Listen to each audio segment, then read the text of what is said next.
Dear sisters and brothers, Salam Alaikum. A special salam also to Khale Ilham, which is watching. I have a lot of respect for her. She's messaged us and she said she's watching. I just wanted to send a special salam to her as well. And the rest of beautiful people here and the ones who are watching at home.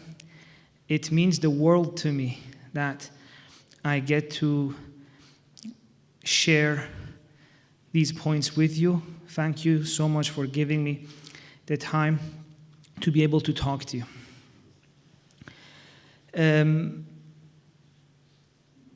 Today, inshallah, we're going to be continuing the discussion from yesterday on surrender. We'll also talk a little bit about how addictions are formed. We'll lay the groundwork as well for a discussion on anxiety, but anxiety, inshallah, we'll talk about it mainly tomorrow. Today, we'll just lay the groundworks for it, introduction. But most of what we'll be doing today is the continuation of the talk yesterday on surrender, and we'll also talk about how addictions are formed. So, recite the salawat so I can see you're awake, you're not falling asleep, please. Let's do it. Recite the salawat. Allahumma salli ala Muhammad. The discussion tonight is very important, but it needs your attention. So I really want to make sure you're comfortable, you're not sleeping. Even if you want to raise your legs, I'll ask people around you not to judge you. If you're feeling like your legs are in a little bit pain, sit comfortably. Tonight, I'm even going to make an exception. I usually hold my stomach inside so it looks good in the camera. I'm going to let it go. Feel comfortable because we need all our energy so we can focus on the discussion. So feel comfortable because we need all of your attention on the points. Yesterday, what were we saying? That what's inside us changes the way we see the outside world. Okay? We said, if I have fear inside me, I will look at the world and the world seems scary. Fear is inside me. But because it's here, I see the world as a scary place. Or another example is that if I have low self-esteem, self-esteem is here. But because of something inside me, when I look at the world seems different. So if, for example, I have self-esteem, I look at the world, I look at people in my life, and I feel like maybe they don't love me.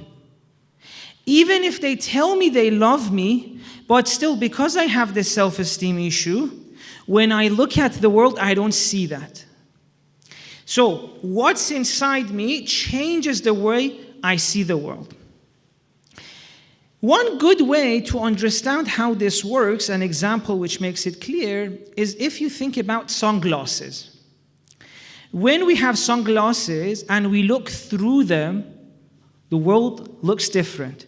If you go outside and look at the sky with sunglasses, the brightness is less, it's a little bit darker, right? The same is also with these glasses. These are not sunglasses, but they're photochromic. So under the sun, they have a tint, they become gray. Now it's interesting, if I go outside on a day and it's sunny and I put these on, slowly it will change its color, it becomes gray, right? And I can see, without them, the sky is brighter, with them, it's less bright. It's got a tint, just like your sunglasses. Now, if I know this is happening, it's okay. I know that, yes, my glasses are reducing the brightness of the sun, the sky, everything. But sometimes when I have them on for a few hours, I forget this is happening. I really feel like, no, the sky is this color. And then after a few hours, when I take it out, oh, wow, this sky is much brighter, right? Because I'd forgotten that my glasses are adding a tint. I'm looking through the world, I'm looking at the world through this filter. So, a filter in front of my eyes makes me feel like the world is darker, it's less bright. The same is I'm trying to say inside us. There may be certain filters inside us that we look at the world and it makes it less nice, less bright, less life in it. An example to show you how this is happening is, think of a time, for example, as a parent or an older brother, you're taking your child to a park. The child is enjoying that time in the park, running, playing, always swing. The child is looking at the park and thinking, wow, this is really fun, it's exciting. But the parent, if someone asks you, why are you in the park? Like, oh, just brought, for example, little Yusuf. He enjoys park. The parent is there in the same place, the same park, but she or he is not enjoying it that much. Yes, I brought, for example, little Hassuni to walk. He's enjoying it. He loves park. Now, we as parents or as older siblings, we feel like, you know what, parks used to be fun when we were kids. Some things happen. Parks are not like before anymore. We don't enjoy it anymore. What we don't know is that parks are the same. We have changed. The universe out there, the parks, are the same as when we were kids, when we used to enjoy it too, when we were so excited as well. But now something has changed inside us. We look at it, we don't enjoy it.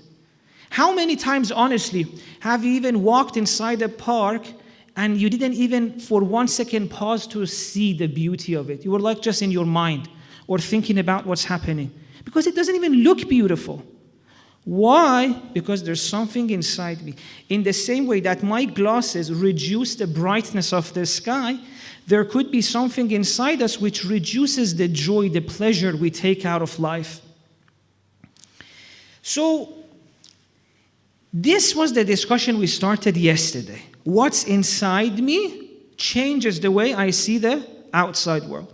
Now, there may be someone who is a little bit more scientifically oriented. They may be skeptic of these things. I want to say that even scientifically this is the case.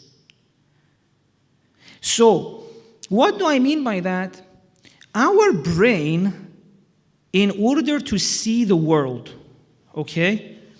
Our brain, you know, is hidden inside our skull, right? Like our brain is not out. Our brain is in a box inside our head. Right? It's stuck. Our head is around it. The skull is around it. So my brain has never touched a leaf or a tree. How does it see the outside world? For those of you who are more scientific, although this is like, I think, high school science. How do we see the outside world? Data from our sensory inputs, right? So right now, how are you seeing me?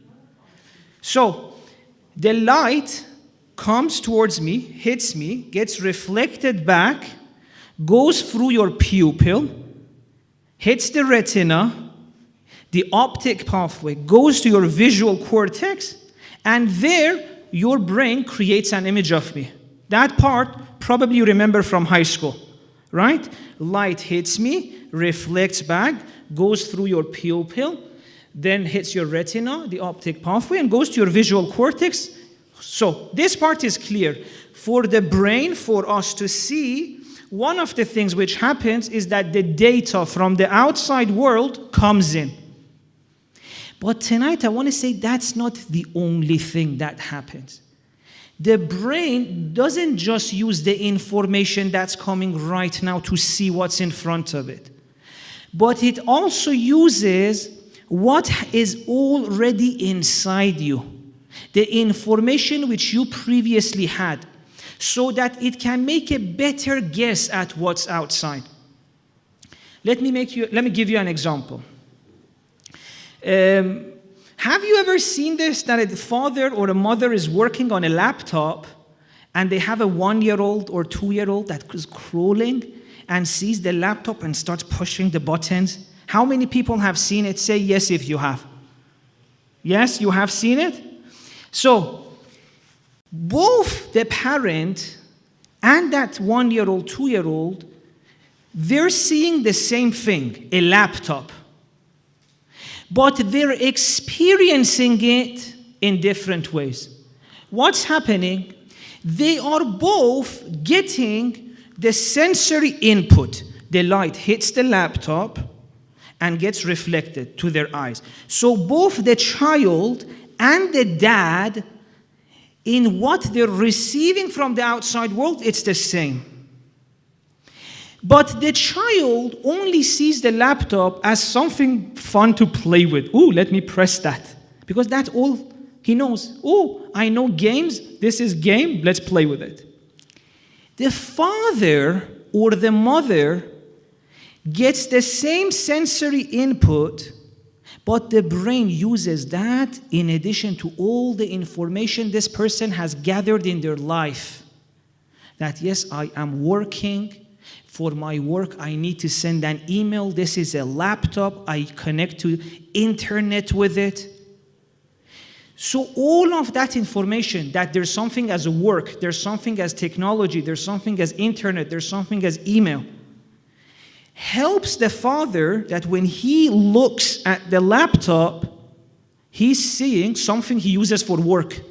The child is seeing what? Something to play with. Now, you may be wondering, okay, that's an example, fair enough, but what about normal cases? Recite a salawat and I'll give you another example.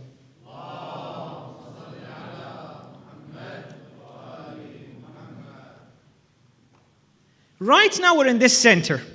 What am I trying to say? Your brain doesn't only use what's in front of you to see. It also uses all the information you have from before. Look at this center right now. We're in this beautiful center, Dar al-Islam. Are we all seeing the same thing? Are we all experiencing it the same way? No. Even though the minbar is the same, the walls are the same, the chairs are the same. But based on what is inside us, we're experiencing it differently. So for me, this is a place where I have to deliver my lectures. For the brother who are organizing, this is the place when they look around, this is the place where they have to, for example, serve God through their work. Now, there may be someone among us who, for example, had their engagement here, their aqd, a few years ago. Now they look at the center, for them it also has the taste of, oh, this is the place where we did our engagement in. The same center. Or maybe if you came here as a child, younger, with your parent, you're in the same center, but your experience is different. You also remember the memories you had with your parent when you came here. So do you see? Every one of us, we're in the same place, but we're having a different experience. So tonight I want to say that in life, we never see the world pure. We always bring everything that's inside us. We bring all of our life to every moment. How you feel tonight is not just what's happening right now. How you feel tonight was decided throughout your life. Tonight, we've come here at a night of Qadr. We're listening to lecture. This part of it is the same for all of us. But how you feel depends on what is your memory of the nights of Qadr before. How your religious teachers treated you. What happened a few hours ago? What's going to happen later on if you're thinking about all of that? Right? So all the things which happened to you in your life, if, for example, previously sheikhs were nice to you, you're going to feel different about tonight listening to me. If there was a sheikh who was angry with you, it's going to change the taste of tonight. If you enjoyed Laylatul Qadr as a kid, now you're going to have a nicer taste. If you hated it as a kid, tonight's going to be a little bit harder. Do you feel what I'm saying? At every single moment, we bring all of our life and we see what's in front of us. Now let me give you another example as well. Some of us could be scared of rats. Some of us could be scared of spiders. Some of us could be scared of birds. Okay? So let's say there is a spider here in the center. We're all looking at the same spider. But I guarantee you our experience is going to be different. If previously nothing has happened with me about spiders, I'll just look at it and be like, okay, that's a spider. So I'll just see it. There could be another person in their house. For example, their parents were the kind of parents who, as soon as they saw a spider, they were like, we have to kill it. It's bad, let's kill it. God forbid. Don't kill spiders. You can put them on a tissue and take them out. But let's say someone was in a family that they killed the spider. Now that person looks at a spider, he sees a different thing. Oh, this is something I have to kill. Do you see? The first person just saw a spider because in their family they didn't do anything. Another person sees a spider because in their family they killed spiders. They're like, oh, this is something I have to kill. There could be another person who one day woke up, so he was sleeping, one day woke up, there was a spider on his face. He got really scared. And he has this fear inside him. He's going to be looking at spider and, oh, there's something scary there. So 3 people look at the same spider, 3 different experiences. One of them says, well, yeah, that's a spider. Interesting. And then move on. Another one's like, oh, that's a spider. We have to kill it. Another one's like, oh, that's a spider. It's scary. And in their brain, it's not like your brain tells you that is a spider because as children, our parents used to kill them, so let's kill it. No. Your brain tells all of that into one thing, and it tells you that's what's outside there, something you have to kill. Or for the other one who was scared, it says there is a scary object out there. So in neither of the cases, that's what was happening. That's just a spider. What happened to us previously changes the way we see it. The same is with everything. Everything. Even when you have food. Even when you have food, what is food? It's a bunch of chemicals. Let's say you're having Doritos, pizza, biryani, dolma, bagala biddahin. I don't know what you're into. Whatever you're having, that's just some chemicals. Your brain creates the taste, but not just based on the chemicals, also based on what's inside you. This part is even scientifically proven. Professor Barrett has done a beautiful study. They've showed that if you love the person who's cooked the food will literally taste different, will taste better. Because your brain is the one that creates the taste. And it doesn't just use what's in front of you. It also uses what's inside you. So if you love the chef, the food will taste better. And you must have seen this. If, for example, you go to grandma and you really love her, the food tastes nicer. But all you need to do is have an argument with grandma or have an argument with the one who's cooking the food. You just have to eat it. It doesn't taste good. Now, you'll see that when in the Quran, for example, we have مَنْ يَعْمَلْ مِثْقَالَ ذَرَّةٍ خَيْرًا يَرَى or ذَرَّةٍ شَرًّا يَرَى. Whoever does one little tiny bit of good or tiny bit of bad, they will see it. It doesn't just mean that in the hereafter you will see it. No. Even in this world, every single thing which has happened to you before will change the taste of the moments of your life for you. Every single thing which has happened to you, every single thing you've done becomes a filter like these glasses that when you're experiencing the world, it changes the taste of it. Every single thing you've done. And that's why, for example, they say, forgive others in these nights of Qadr. Forgive. A lot of people say, but the person who hurt me doesn't deserve it. Don't forgive because of them. Forgive because of yourself. Why? Because if you keep anger, resentment inside, your brain will use this when it wants to understand the world. If I have anger, resentment, hurt inside, the world becomes a bitter place. And you won't even know that.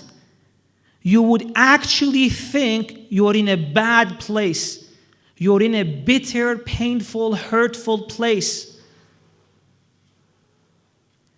So, when you forgive, the change of the taste of the world will change. Because whatever is inside you becomes a filter through which you see the world. Now, I even have a quote that I say, if you forgive, even pizza tastes better, right? Which I'm hoping, based on what we discussed tonight, you're convinced. Now, we discussed all of this. Why? The reason was this. We said we are in this world. It's difficult. It's painful. Life is tough sometimes, and we don't know why. On the other hand, we have people like Lady Zainab, who is in the same world, whose experience of life was even more difficult. She says, وَمَا رَأَيْتُ إِلَّا جَمِيلًا, I'm seeing beauty. Or Imam Hussein, إلهي رضا بقضائك تسليما لأمرك. Lady Zainab, Imam Hussein, their life was so difficult. They're saying, God, we can see beauty here. God, we can see your love here. But we, with lives which are not as difficult, we can't see beauty. We can't see anything nice. Life is full of difficulty. We can't surrender to God's will. We can't accept what's happening to us. If an illness happens, if a difficult time comes, we're not going to accept it easily. No, we struggle. Why is this happening to me? Why is this happening? So this is why we're trying to figure out. How come they could do it, we couldn't do it? So the first thing we said is the C, it's because of something which is inside us. Now let's talk about what is this thing which is inside us. If it's okay, please recite another salawat.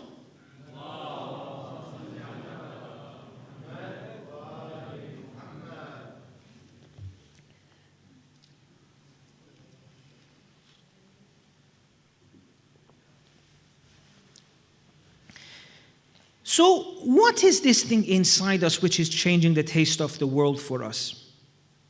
Why is it that we're not enjoying the world? Let's see what happened. So, yesterday we said, every insan goes through a cycle. Inna lillah wa inna ilayhi raji'un. You are with God, everything is perfect. Then you're born, you come to this world. And even when you first come to this world, what is your experience like? When you first come to this world, as a child, life is beautiful. You have no worries. Even when you're in fight with someone, you don't hold grudges. Have you looked at children? They have a fight 1 minute, the next minute they're playing. So you can see that initially when we come to this world, events in life come and go, one experience after the other. We're playing, we're enjoying, even we have a fight, but we let go of the fight, we start playing again, right? A child, is experiencing life one event after the other. In the morning they go to park, they're happy. They come home, they run around, they may get into a fight with a friend, a few minutes later they're playing. Everything comes and goes. Events of the life come and go. They don't hold any grudges. They don't hold on to anything. They don't have any expectations of what's happening. But then at some point, something happens which they can't let go. We can't let go. Something happens. Before this moment, the experiences came and go. Things were coming. I was watching TV, then I started drawing, then went to someone's house, came back. Events came and go. But then we reach a stage where something happens we can't let go. It's too difficult. Like what? Like, for example, I go to school or I go to nursery, someone bullies me for my weight, for example. Oh, you're too fat. Oh, look at this. Before this, everything in life happened and I would let go. It would come and go. But now something happened which I can't let go. I can't deal with. It's too difficult. They bullied me. I got real hurt. Now when something like this happens, we can't let it go. We hold on to it. In this way that we try to ignore it. We can't feel fully what's happening. We push it down, we suppress it, we want to avoid it.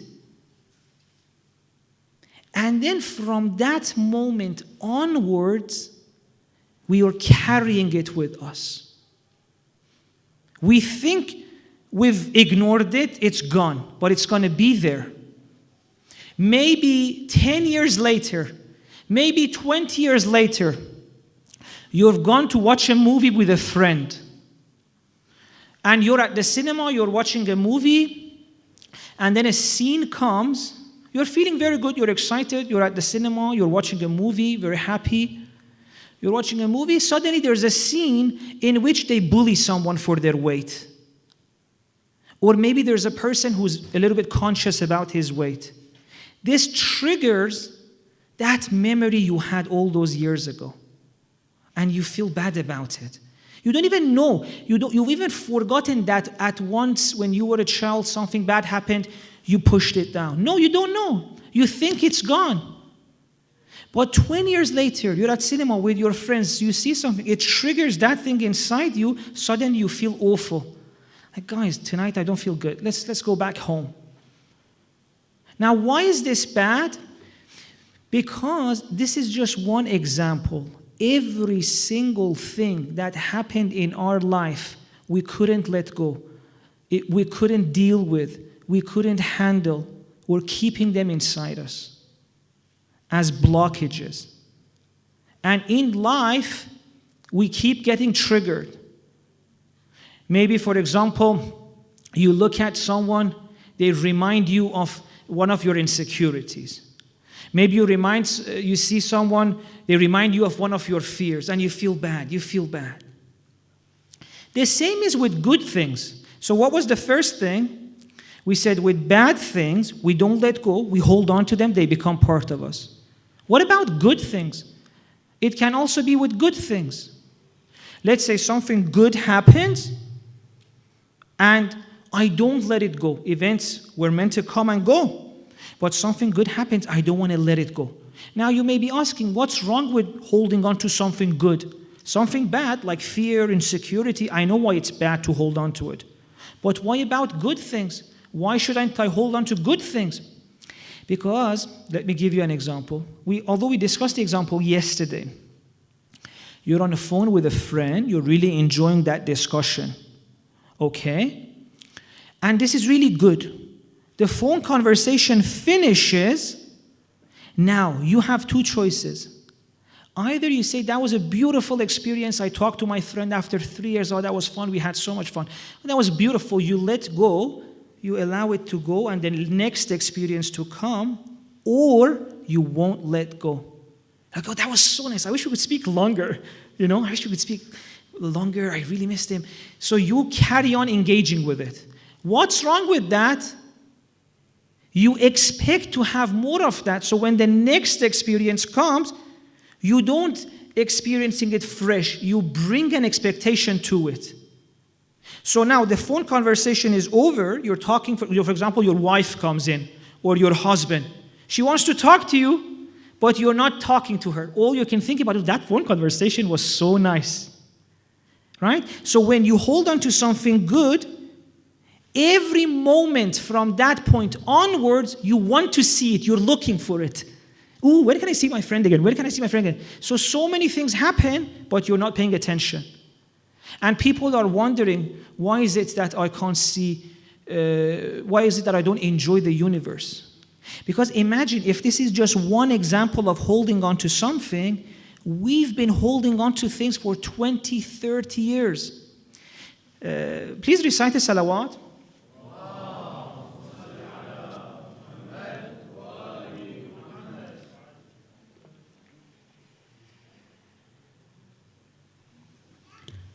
Am I right in thinking you're a little bit low energy tonight? Is that correct? How are you feeling, by the way? How are you feeling? Can you speak louder a little bit? I can't hear you. You're feeling okay? Alhamdulillah. Yeah? Because I'm looking at you from here, I'm like, they can't wait to get some sleep. Is that the case? Yeah? Well, get some sleep. Honestly. Because I want to look at some people who are a little bit more energetic, believe me.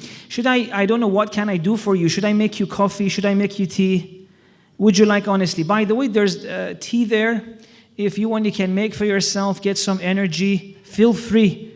Lest they've spent all that energy. And they even got these biscuits, which I love. The cream ones. Did you try them? It's really nice. Honestly, if you're sleepy, get up. Don't feel bad about it. Go make yourself a cup of tea, then come back, sit down. I want you energetic. See, night of God, if you come here and then yawn and go home, nothing's going to change. We need some energy. We need to create a change, and for that, we need to be on our A game, okay? Just before my lecture, the brother was reading that beautiful dua, right? That part of it was so beautiful. It said, God, you don't even need me, but you pay so much attention to me. I need you so much, but I keep ignoring your call, right? And it really got to me. I was like, wow, how beautiful God is. Now, we really need to change. We really need help with our life. There's so much we need to fix. And if you want to fix it, it needs some energy. So give me some energy so that I can get energy from you so that we can, by the way, no, I'm not going to say this one. I'm oversharing. I'm not going to say this one thing, but inshallah, maybe tomorrow I'll share it with you. So what are we saying so far? Why is it that we're not enjoying the world? Because there's something inside us. What is this thing which is inside us? The events in our life, which we couldn't let go of, which we held on to, either bad or good. And then they remain with us for the rest of our life.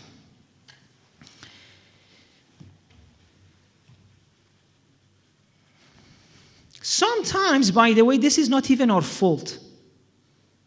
So none of this that I'm saying is trying to judge you. It could also be the case that maybe as a child you were scared. You didn't know how to deal with that fear. You went to your parent. Dad, this happened, I'm scared. And your dad, bless him, out of good intentions, but he didn't know how to deal with a situation like this. So he told you, he tried to distract you. Oh, you're scared? Let's go buy you an ice cream. Now he thinks he's doing something good. But what's happening is that you didn't learn to deal with that fear.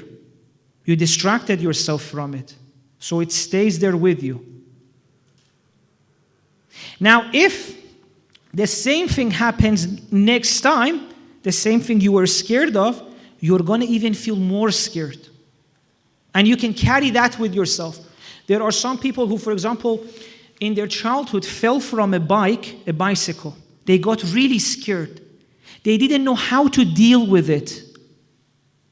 And they went to their parents crying, shivering. Their parents didn't know how to help their child handle that pain, that stress. So they tried to distract them. You know what? You don't need to ride that bicycle anymore. It's okay. Let's go. Now what happens is that this child hasn't dealt with that fear of bicycles. So next time she sees a bicycle or he sees a bicycle, she's going to feel scared again. And if the parents don't know that, see, she has to deal with this. Let's help her find a way. They're like, okay. Don't think about bicycles. We'll give it away. We'll give it to your friend. We'll take it out. This just means that this person will carry this fear with them. Later on, not only they will never ride bicycle anymore, but maybe even as a parent, when the child grows up, they won't even be comfortable with their children riding bicycles. You see, one small thing happens as a child, you don't let go, it can for another generation affect you. Now this is why we said Imam Hussein in Dua Arafah, what does he say? He says, Ilahi, inna ikhtilafa tadbirika wa sur'ata tawa maqadirik منع عبادك العارفين بك عن السكون إلى عطاء وليأس منك في بلاء. Imam Hussein says, see, the ones who are a little bit spiritually more mature, they have seen in life things come and go, experiences come and go. You have an illness, then it goes. Some person is in your life, then it goes. You're so close with someone, then it goes. Or maybe there's a difficulty in your life, it finishes. Imam Hussein says, people who have seen this thing about life, that life doesn't wait for anyone, life comes and goes, they don't hold on to bad things anymore. And they are not that scared of bad things. They may be in pain, it may be difficult, but they let it go. And also the good things, they don't obsess over it. They let it go. So this is the main problem that happened with us.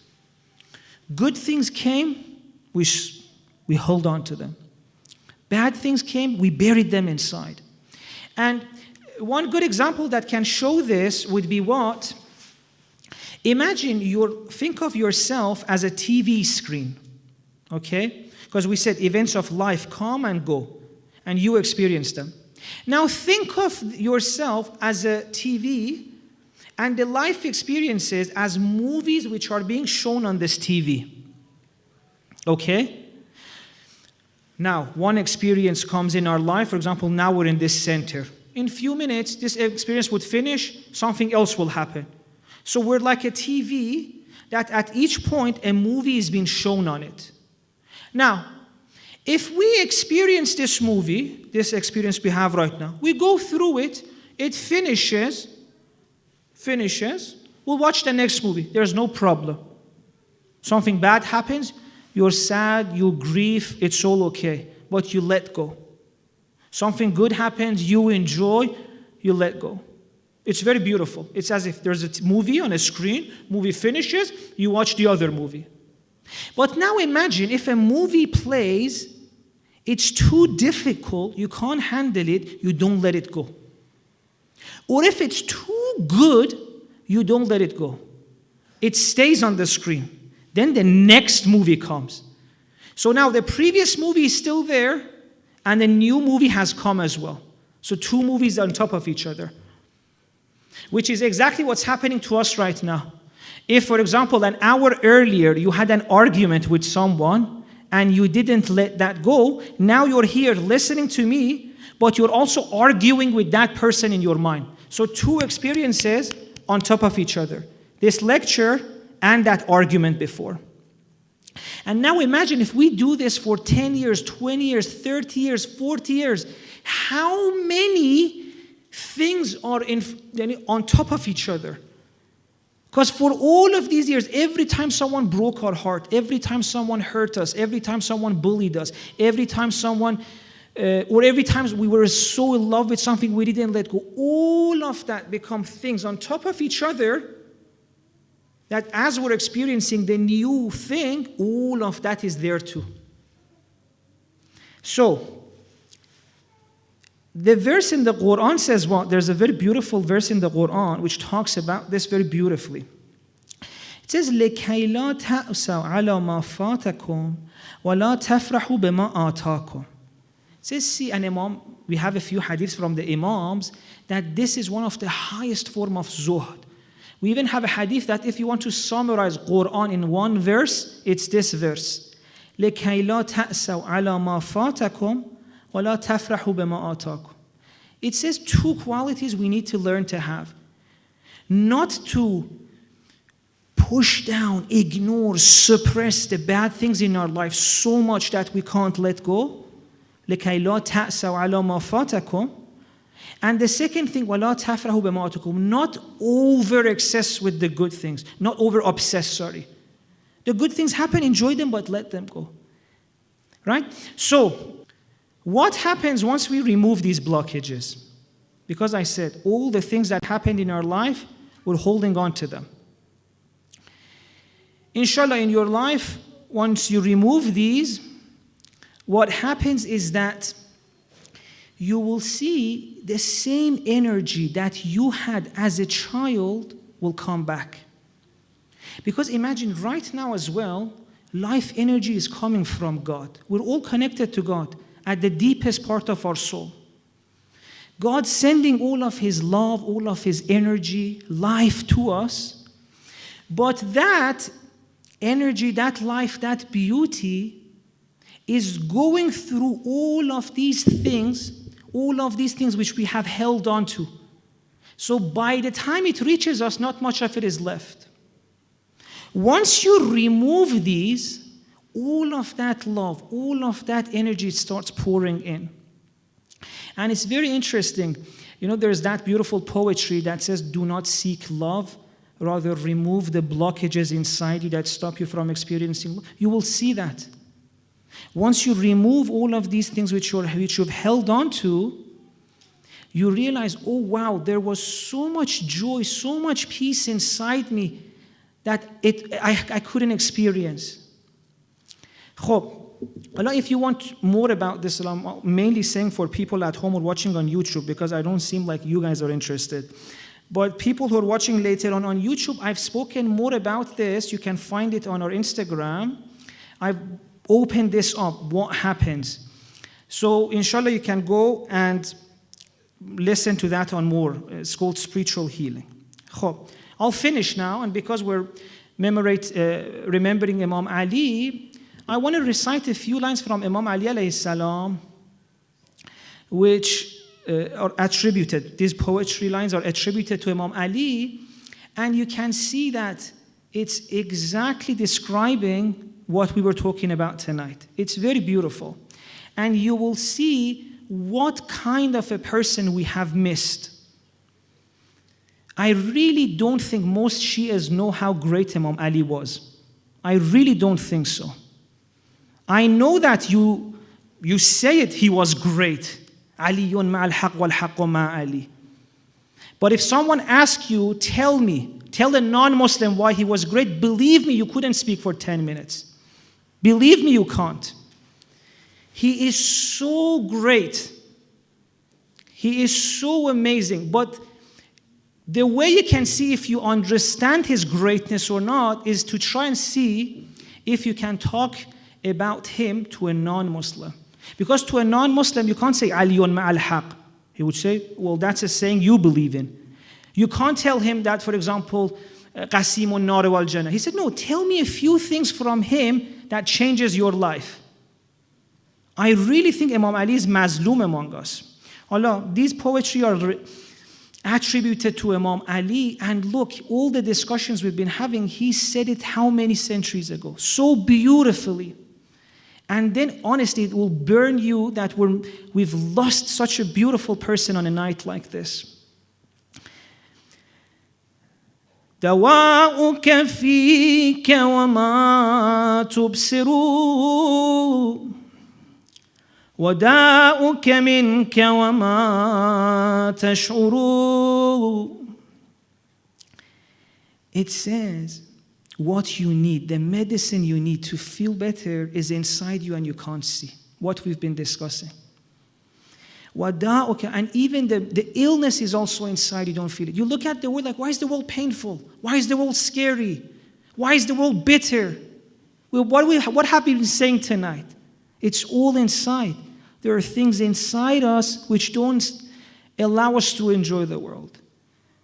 دواؤك فيك وما تبصر وداؤك منك وما تشعر أتزعم أنك جرم صغير وفيك انطوى العالم الأكبر. Do you think you're a small entity? No. You're a great universe. Everything you see outside, you're creating that experience. Exactly what we've been discussing tonight. How many years ago did he tell us what's the solution for our problems? Fix inside. دواؤك فيك وما تبصر وداؤك منك وما تشعر أتزعم أنك جرم صغير وفيك انطوى العالم الأكبر فأنت الكتاب المبين الذي بأحرفه يظهر المضمر. Imagine Imam Ali's voice coming from centuries ago telling you're so important. You give taste to the world. فأنت الكتاب المبين الذي بأحرفه يظهر المضمر. It's saying you're a book whose letters bring these hidden world into clarity. You're giving the world its picture, its form. You're creating.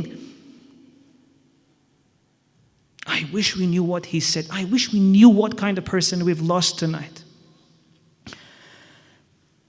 أتزعم أنك جرم صغير وفيك انطوى العالم الأكبر فأنت الكتاب المبين الذي بأحرفه يظهر المضمر وما حاجة لك من خارج وما حاجة لك من خارج وفكرك فيك وما تصدر. You keep thinking, you look at the world, it's scary, there's issue there, it triggers you and you want to change it. It says all the solutions are inside, you don't need anything there. Come inside, change inside, everything will be fine. And then you can get to a place where, like Lady Zainab, in front of her, the worst things are happening. What does she say? وَمَا رَأَيْتُ إِلَّا جَمِيلًا. This is the kind of person we've lost. Imagine the voice of Imam Ali echoing through centuries, telling you, you're special. Everything you need is inside you. You're God's greatest creation. Take care of yourself. Fix it. And your experience of life will get better. This is the person we've lost tonight. Someone who gave the solution to our problems 14 centuries ago. Please recite the salawat.